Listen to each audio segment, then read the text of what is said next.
Okay, cool. So today we're going to talk about Alpha Season 3 in the Sandbox. We're midway through the season, and so we're going to kind of give our own mid-season review. So my name is Jack, and I'm joined here with my co-host Clayton. So Clayton, what do you think so far? Overview, what you don't like? Yeah, so what I've seen so far in the games, and it's kind of been recurring in seasons 1 and 2, is there's a limitation in the GameMaker possibilities, or at least the what they're allowing to be in a season to show overall function on the GameMaker. Because if you play games during like a game jam where creators create, from Walking Dead was an example. If you create something for Walking Dead, there was shooting mechanics in those games. Those aren't, as far as I know, they aren't yet in this season because it's a borderline hack for the GameMaker. So these experiences seemed more like the vanilla, what is the true intent of the GameMaker functionality. And so GameMakers are limited to that. So it's a lot of repeating of parkour, collect these orbs, go to this location. So the ones that, for me, that stand out the most in terms of ones I enjoy are the single-player ones where there's an interesting story, and they aren't strictly button mashing. Because that's one of the things with this GameMaker is like you can get caught up with a wave of enemies and you're just clicking a button, and it's not that fun. It's not that interesting. So if you can tie in an interesting story on top of that, I think it benefits. And so the one that stood out to me the most, I'm terrible with names. The Quest of Triloga Sky Rune Arena. That was the one that I enjoyed the most, where it was a linear story, which my favorite games are linear and first-person shooter. I like competitive, and I like just tell me where to go. I know a lot of people are open world. Uncharted 2 is my game. So okay, yeah, that's my all-time favorite. It felt like when I was playing that, it felt like an Indiana Jones movie, and that I'm contributing to. So I like those kind of experiences. This is a linear game, and it was an interesting story. It is a 1x1, so it also showed what is possible in a single parcel, where if you go to someplace like the Centerland or Somnium Space or those kind of other metaverses that are popular, your parcels are very small, and you're building more shops than experiences in those worlds. Now, this one also had good art, good progressions. There's puzzle solving, those kind of things, and there's closure to the level too. Is there repeatability to it? I'm not sure. And I'm sure you'll talk more about that too. Is where's the repeatability on some of these games? So that's kind of my opinion on these. What about you? How about you? Yeah, so I didn't play Alpha Season 1, and I think I played very little of Alpha Season 2. So the Alpha Season 3 is like the first one that I actually dug into, and I played every single one. I at least gave every single one a try. There's only 2 that I finished. So my thought is there are requirements right now that we are it's like a pre-announcement, right? Like now that we're funded by Sandbox, we understand what the requirements are per alpha season. And so, yes, creators are very limited to what they can do, and they have to fit in those requirements. So, it's a tough task for the game makers, for sure.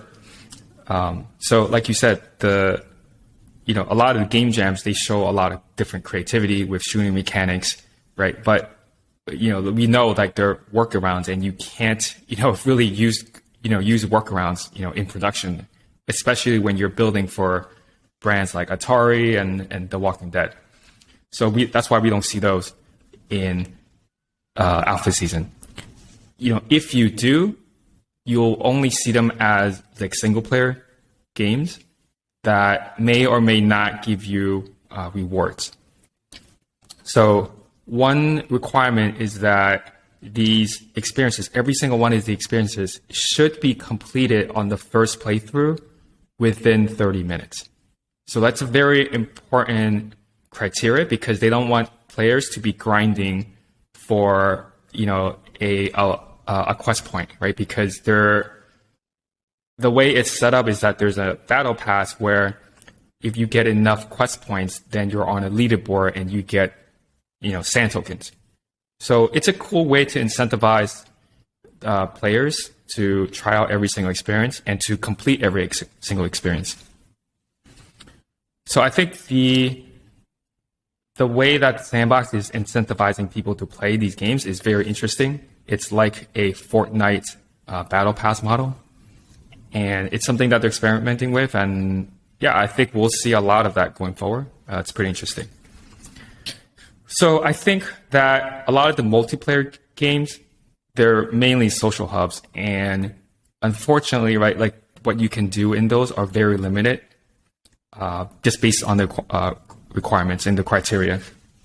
So there are things that I like about multiplayer experiences. In those experiences, you're mainly showing off the creativity, in my opinion, like creativity of the assets, creativity of how what you're building ties to the brand. So like one of my favorites, I thought was, it was a multiplayer, is the Nine Chen's Wonderland. The IP is, I think, of a singer or I don't really know, but I think it's like an Asian pop star. But some of the assets are just crazy. Like there's this like Ferris wheel, there's this like really crazy things where I was like, okay, how did they make this? Because this is really cool. So that's probably my favorite multiplayer experience. I would say my favorite experience overall, I'd probably give you two. The first one is the Hyunjin Music Palooza.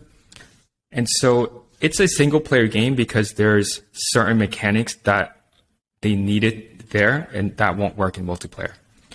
But it's primarily a parkour game. And what's funny is I almost rage quit in the first 5 minutes because the very first mini game that they had you do was way too hard for the first thing that you do. And so I think a lot of these games also didn't do enough, in my opinion, like of Fatui playtesting, like first time user experience testing. Because that first, and I'll show this on the screen, but the first playthrough, like that very first quest was so difficult. And I was like, okay, this is like ridiculous. But it looked cool enough where I thought, okay, let me kind of get through this.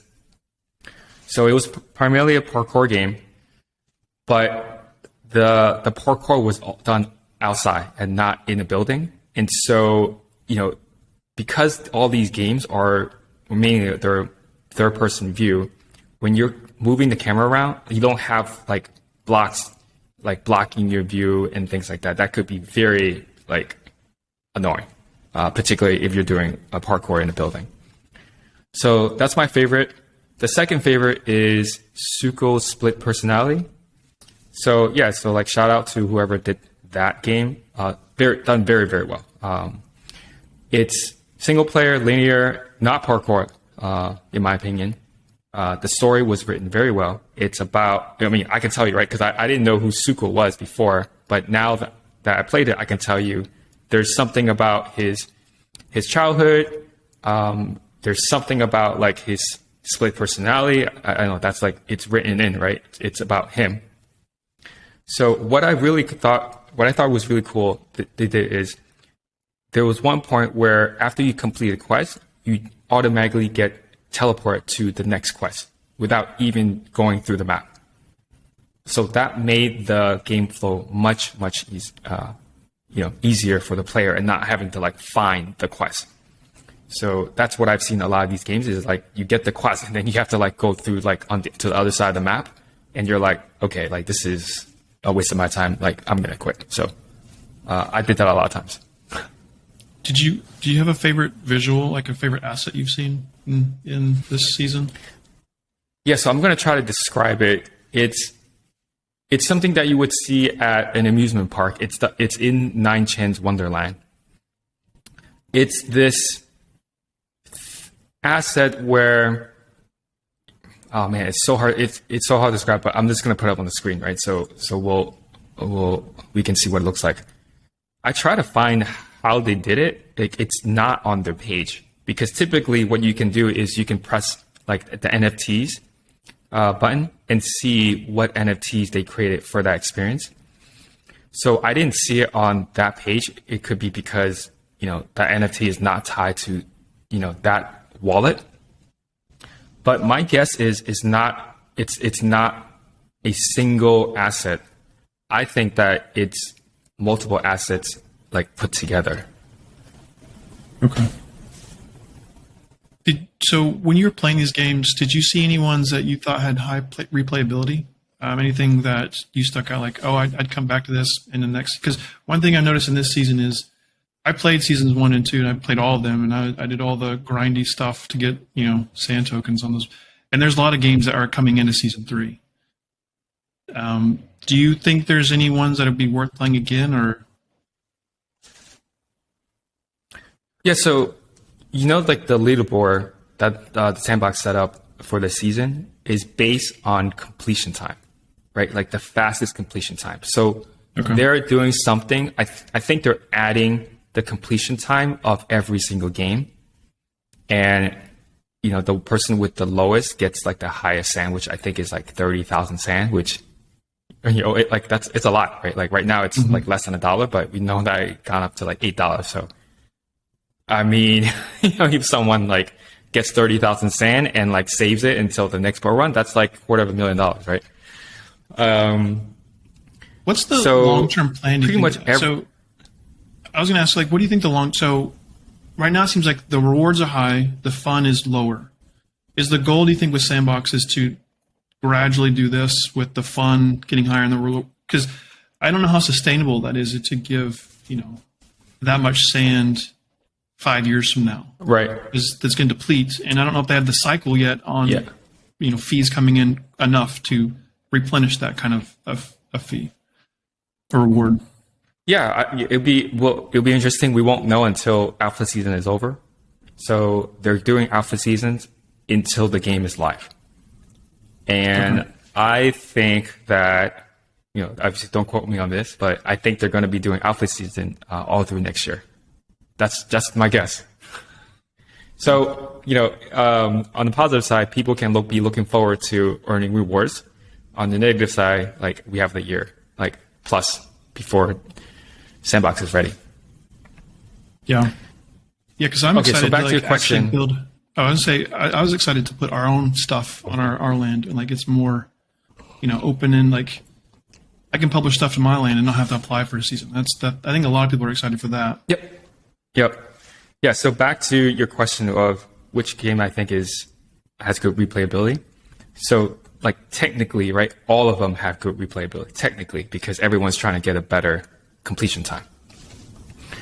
I think the Music Palooza, the one that I talked about, that probably has the best replayability, because because it's parkour based, you can do better, right? And it's not like a cheesy parkour.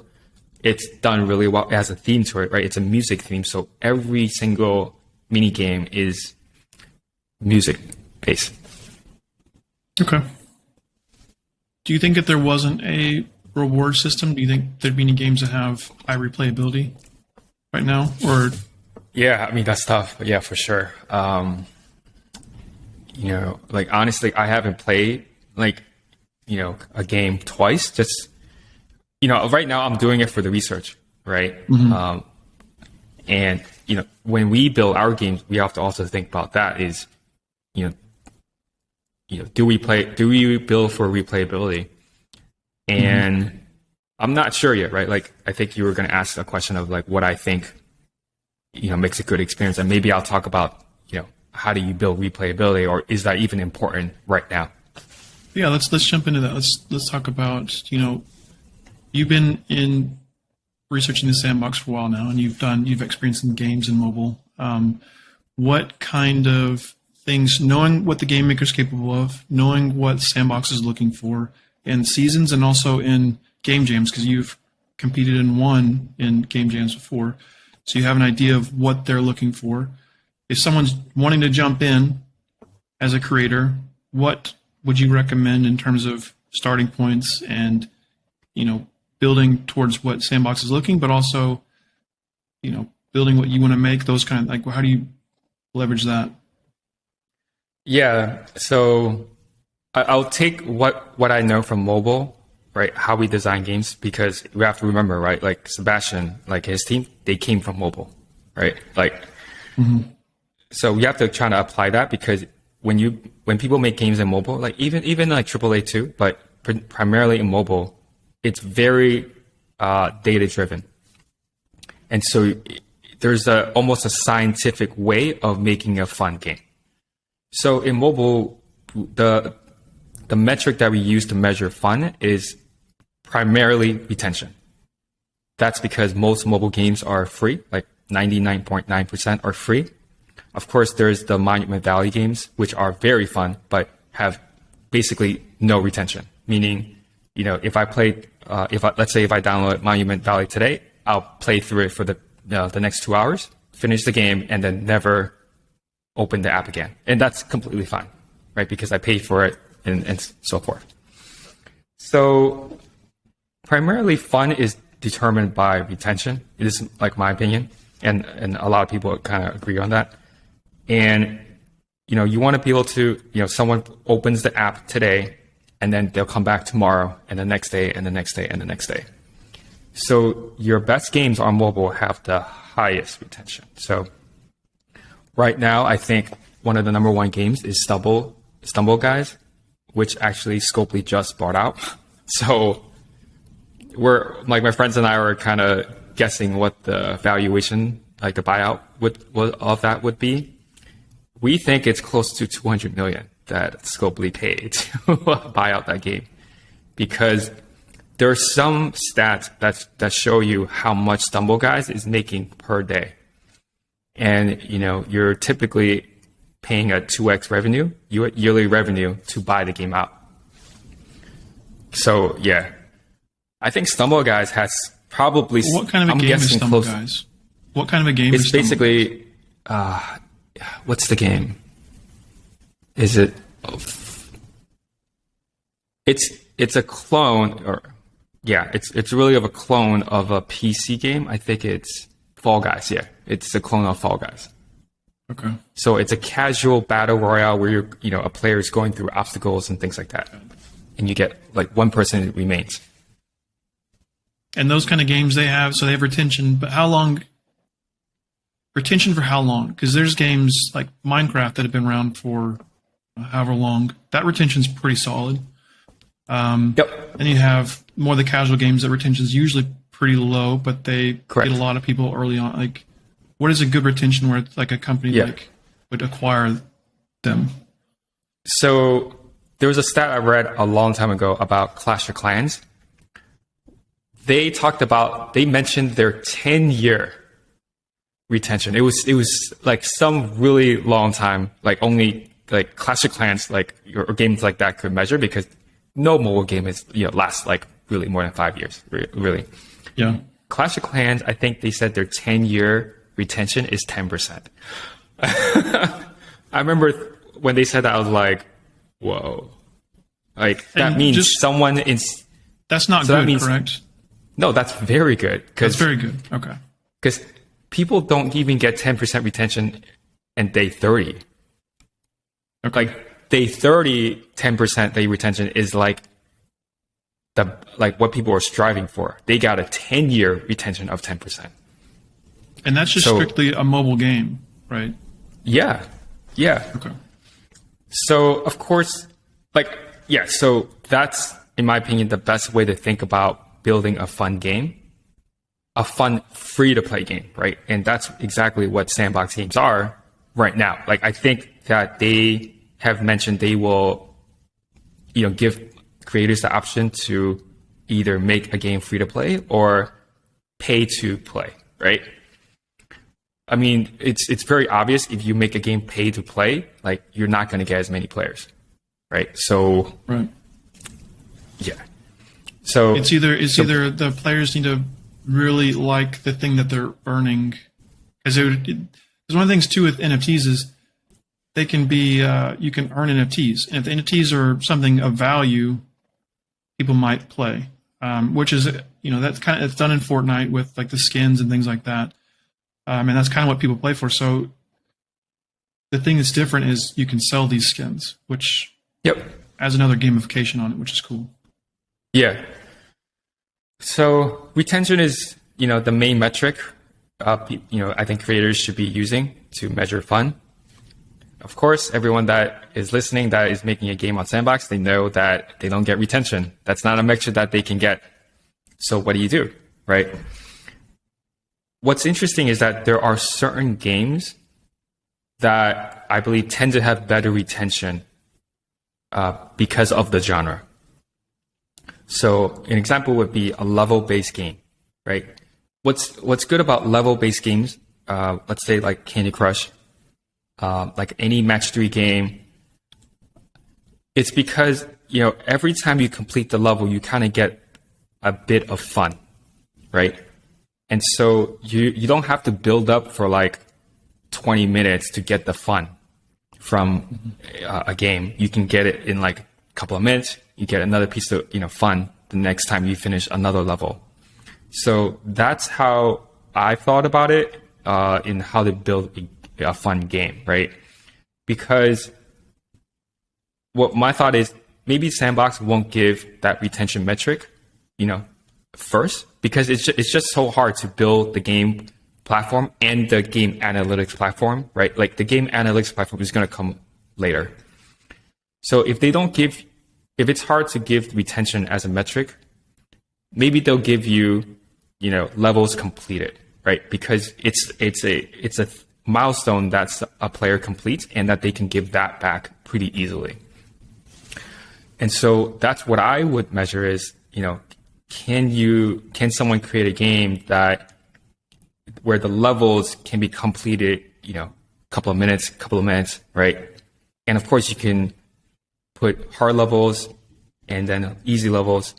And what you end up having is sort of like this, you can create a difficulty curve. So what's interesting is Candy Crush, their difficulty curve isn't like straight up or even exponential. It's like this, right? You get to a hard level, and then after that you come to an easy level, and then you kind of build it back up. So that's what I would, try to make, and that is what we made in our first game jam, and we did really well. Is we created basically a Zelda-esque puzzle game with no fighting, right? Like almost like unheard of in Sandbox, and we made it level-based, and I think we put 30 something levels. And you can complete each level, 20, 30 seconds, right? And so it's easy to measure, in my opinion, okay, on average, how many levels will someone complete? And then based on the average completion time of each level, you can now say, okay, yeah, each player played like 10 minutes, 20 minutes in a Sandbox game. So, do I think people should build for replayability? I don't know. At this point, I think my opinion is no, because right now a game can only be showcased publicly, right, in alpha season, right, and I think that's going to happen for the next year. And the requirements for alpha season change every season. So what you think is a good game, alpha season 2, you might not even be able to get a showcase because you don't fit the requirements for season 3. So like, what's the point, right? So I think the best way to do it is build a game where you get a lot of players to complete the game, right? Because that means it's enjoyable. So if you get 1,000 players entering the game or visiting the experience, you should try to aim to get like close to 100% completion. And that's a metric that I know that the Sandbox team does give creators, is how many people completed the experience. And so the game that you created 30 levels, and what size of land was that on? Just to give context of what is possible. Like, I think it's a 1x1 because I remember playing it. It's a 1x1. Yeah. Yeah. So I mean, we could have like put it onto a 1x1, but we just spread out the levels on like, I think a 2x2, just because we didn't want shadows on the levels, right? It's just like silly things like that. but the thing is with the Sandbox, because you could have done level like layers of because you can chop up top part, and because I remember playing it was a static camera, right? Yeah. And then you just there's moats and there's monsters and those things that come. It's basically a puzzle solver where you open this door, go that thing. So, and I think those are the games that are the most interesting and aren't burdened to the button mashing that people, that put in a lot of games. Yeah, I think use of the camera is very underused by creators. I mean, in fact, when we created that game jam, that was like October, maybe November of 2021. We were the first one, I feel like, to use the static camera like that, right? To create a casual game, right? And the camera thing has been out for 2 years, right? Like 2020. Like, what's interesting is that because everyone is mainly using a third-person view, right? Because if they're creating multiplayer, it has to be in third person, right? That's like a requirement. So if you see an experience that's not in third person view, all of a sudden you already get like, oh, this is interesting, this is different. And there are a lot of interesting things that people can do with a static camera. We're prototyping something right now, and I don't want to give away what it is, but I think it will work. I've not seen it done. So yeah, I would just encourage creators to play more mobile games, right? Because they should remember the team comes from mobile, so they're taking. I believe they're taking a lot of the learnings, from mobile. Yeah, and they can play a lot of Steam games too, for sure. Yeah, to that point, because you mentioned that mobile is they've got kind of the right feedback loop for gamers, because you said Candy Crush is like a peak and a trough, and you just keep gradually going up in difficulty. They do that in traditional games too, but it's tough to represent it in a quick on-the-go casual game, and I think that seems to be what Sandbox wants currently, especially because I know that their next big initiatives, or they mentioned it, I have no idea how long it's taking to do this, but is to create this a mobile-friendly platform. They want to tap into the mobile market. So I don't think short casual games are going away for this platform on what they're trying to promote and getting funded by them. Yeah, I mean, they're trying to build a platform that appeals to everyone, right? And so you can't just have RPG games that doesn't appeal to everyone, right? You got to have a mix of casual games, hyper casual games, puzzle games, right? Hardcore games, MMORPGs. I want my shooters. You want your shooters? Yeah. It's cool that you're FPS player. Like I'm not, so Well, that was whenever, because that's cover enough. Yeah, one of the things how we met was you made the map for me, and it's based off Halo 2 Lockout. Yep. So it's like, and I'm ready for that map to be used when Sandbox introduces shooting mechanics, so I can actually make a shooter. It could be a while. Yeah, I know. That's what I'm saying. So where do you think the GameMaker's at in terms of?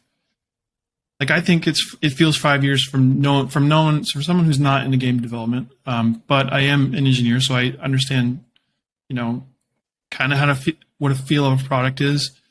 How far out do you think this thing is from being fully functional? Like, think of it as Roblox. Because Roblox took a long time. Like, you can do everything. Like, you can have first-person shooters. You can have all kind of experiences in Roblox. And it feels like they're trying to compete with the Robloxes. How long do you think we see something like that in Sandbox, that level of... Yeah, so I think a lot of us didn't know what Roblox looked like when it first came out because it was terrible. At least the way they talk about it, it was very, it looked very beta. No, worse. I think it looked very alpha. I think, Minecraft was the same way too.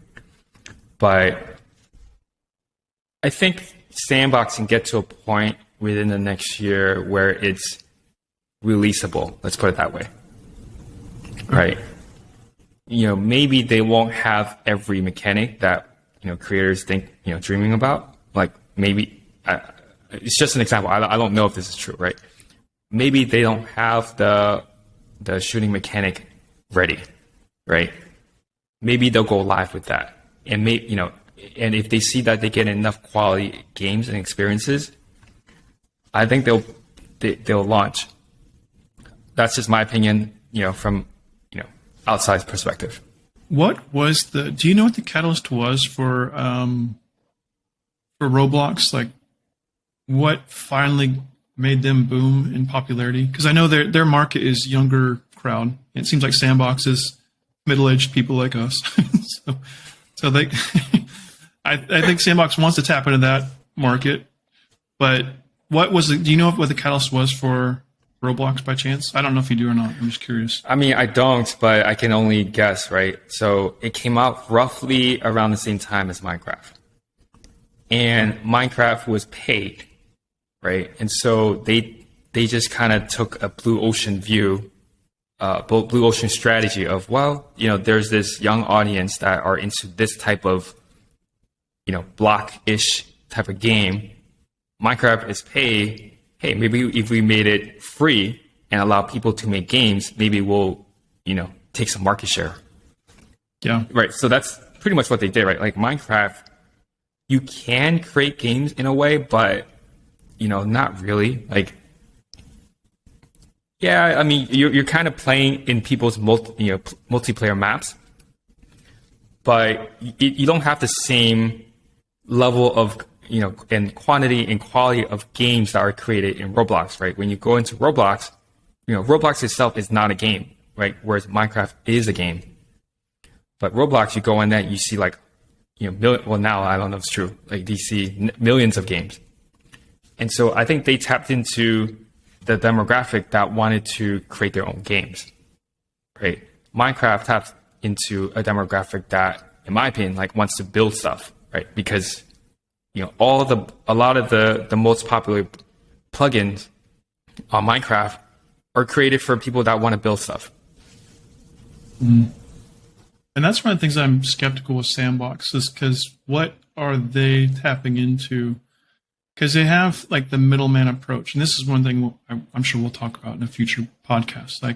And it's hotly debated on the scarce land stuff. Like it seems like they're adding unnecessary friction to both creators and potentially not gamers, I guess, because it's free to play, but the builders. So it seems like they're going heavy on branding, bringing on IP, and then hoping that good experiences come from that. I don't know. And it's going to be curious. I'm just curious to see how that's going to play out in 5 years. But it seems like, because my guess with Roblox is kind of like anything with a new technology is if they're creating true value, people will discover it eventually.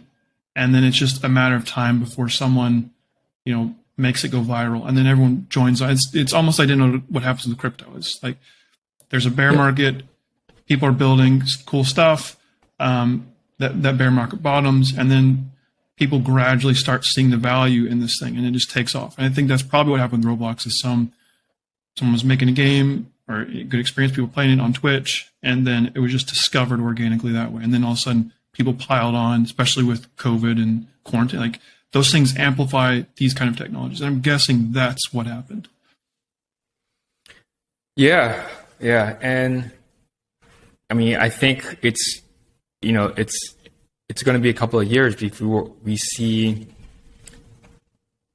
really the metaverse, play out. Yeah, so a lot of brands are advertising in the metaverse, like in Roblox, even back to Minecraft now, and then Sandbox. So what style of we're going to see. what advertising styles have you seen across the three? Is it just billboards type stuff, or are they doing? I know Sandbox is doing assets, which I think is cool. Like, but what is Roblox? What are you seeing with Roblox and Minecraft? Yeah, so in Roblox, I've seen people drop game-specific items. So I think NASCAR created their own like NASCAR item inside Roblox. Let's see, Gucci did something, Louis Vuitton did something. I think they all built experiences or games inside Roblox. Okay. So in my opinion, I've been thinking about this a lot. It's what they're really doing is they're creating a 20 or 30-minute infomercial.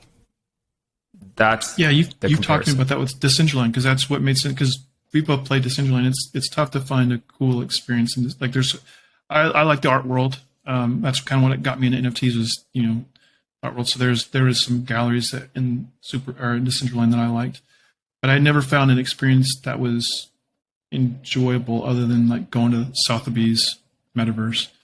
But you mentioned that this is a way that companies can just make an advertisement in terms of like, hey, come to this virtual land, and people spend 20 minutes, which that seems like it's going to only increase in distributing